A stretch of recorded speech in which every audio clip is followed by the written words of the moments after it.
এইটার আরেকটা হচ্ছে ব্যতিক্রম নিয়ম আছে, যেটা আমি ওইটাও শিখাই দিতেছি। তোমার কাছে যদি এটা ভালো লাগে তুমি এটা করবা, তোমার কাছে যদি এটা ভালো লাগে তুমি এটা করবা। দেখো এর পরেরটা কি হবে, সংখ্যাগুলা লিখবা আগে।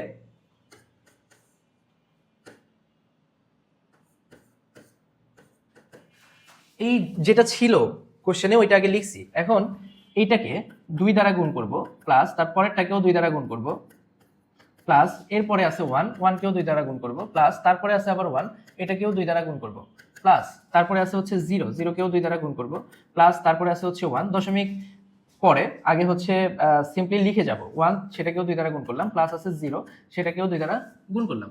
দেখো তুমি চাইলে এখানে ব্র্যাকেট দিতে পারো, না দিলেও কোনো সমস্যা নাই। ব্র্যাকেট দিলে তুমি আলাদা আলাদা রাশিগুলো বুঝতে পারবে। এখন আমাদের অঙ্ক কিন্তু এখানেই শেষ না, এখনই হচ্ছে সবচেয়ে গুরুত্বপূর্ণ পার্ট, সেটা হচ্ছে কয় ঘর পরে দশমিক আছে, 1 2 3 4 5।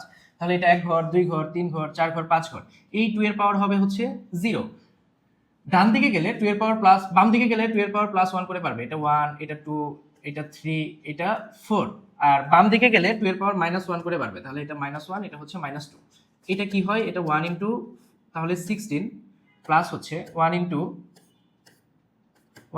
8 প্লাস হচ্ছে এটা হয় হচ্ছে 1 ইনটু 4 প্লাস হচ্ছে এটা হয় হচ্ছে 1 ইনটু 2 প্লাস এটা হয় হচ্ছে 0 ইনটু 1 প্লাস এটা হয় হচ্ছে 1 ইনটু 1/2 প্লাস এটা হয় হচ্ছে 0 ইনটু 1/4।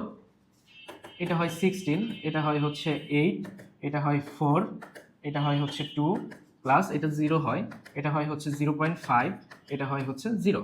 তাহলে আমরা এখন সবগুলো যদি যোগ করে দেই, 16 আর 8 24, 28 30, 30.5। এটাই আমাদের কাঙ্ক্ষিত ফলাফল। দেখো এইখানেও যা করছিলা এখানেও সেটাই হয়েছে। এখানে একটা পদ্ধতিতে করছো সেম জিনিসই, জাস্ট এটাকে তুমি একটা আলাদা একটা ভিন্ন নিয়মে করছো, এটা একটা আলাদা ভিন্ন নিয়মে করছো। তোমার কাছে যদি এটা ভালো লেগে থাকে তুমি এটা করবা, তোমার কাছে এটা ভালো লেগে থাকলে এটা করবা। তাহলে এখন যদি যে কোনো সংখ্যা দিয়ে বাইনারি থেকে ডেসিমেলে নিতে বলে আমরা পারবো না? হ্যাঁ, আশা করতেছি সবাই পারবো।